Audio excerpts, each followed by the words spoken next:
Argentina গোল হজমের পর আনন্দে মাটিতে লুটিয়ে পড়েছেন ব্রাজিলিয়ান ফরওয়ার্ড রিচার্লিসন। অথচ 2022 কাতার বিশ্বকাপে লিওনেল স্কালোনি বলেছিলেন তার দল চ্যাম্পিয়ন না হতে পারলে যেন ব্রাজিল শিরোপা জেতে। কিন্তু ইউরোপিয়ানদের হাতে শিরোপা উঠতে দেখে উচ্ছ্বাসে মেতেছেন ব্রাজিলিয়ান ফরওয়ার্ড।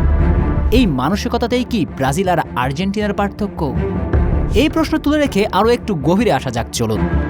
কারণ আনন্দে ফেটে পড়া রিচার্লিসন আকাশ নীলদের গোল হজমের উপর এমন ভাব দেখিয়েছেন যেন আর্জেন্টিনার জালে স্পেন নয়, গোল করেছে ব্রাজিল। অথচ সে 7 বছর আর্জেন্টিনার বিপক্ষে জয়ের দেখা পায়নি সেলেসাও। আর চলমান বিশ্বকাপে তো ব্রাজিল বিশ্বকাপের রাউন্ড অফ 16 থেকেই বাদ পড়েছে। এই রিচার্লিসনকে এই বাস্তবতা আর কে বোঝাবে? তারা প্রতিবার বিশ্বকাপে হেক্সা জয়ের আত্মবিশ্বাস নিয়ে আসে, সমর্থকদের দেখায় হেক্সার স্বপ্ন।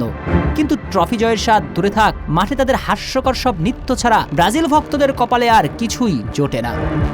আর্জেন্টিনার হার উদযাপন করা টটেনহাম ফরওয়ার্ড কি জানেন না শেষ 6 বিশ্বকাপে তাদের সবচেয়ে বড় অর্জন সেমিফাইনাল, যেখানে তারা ঘরের মাঠে 7 গোলের তিক্ততা হজম করেছে। অথচ সর্বশেষ 4 বিশ্বকাপের 3বারই ফাইনাল খেলা দলের হার নিয়ে এমন উদযাপন করছেন তিনি। অবশ্য প্রশ্ন আসতে পারে, চিরপ্রতিদ্বন্দ্বীদের হার তো আর দোষের নয়। কিন্তু ব্রাজিল আর্জেন্টিনার রাইভালারি চেয়েও এই ফাইনাল হয়ে উঠেছিল পুরো লাতিন ফুটবলকে ছোট করে কথা বলা কিলিয়ান এমবাপ্পের দম্ভকে দুমড়ে মুচড়ে দিবার রাত। 2026 বিশ্বকাপের ফাইনাল ছিল অবহেলিত লাতিনদের মক্ষম জবাব দেবার রাত। মেসি মার্টিনেজরা শুধু নিজের দেশকে প্রতিনিধিত্ব করেননি, প্রতিনিধিত্ব করেছিল পুরো লাতিনকে।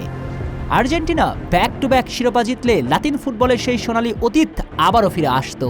কিন্তু এমন ফাইনালে ব্রাজিলিয়ান ফরওয়ার্ড লাতিনদের হার উদযাপন করেছেন।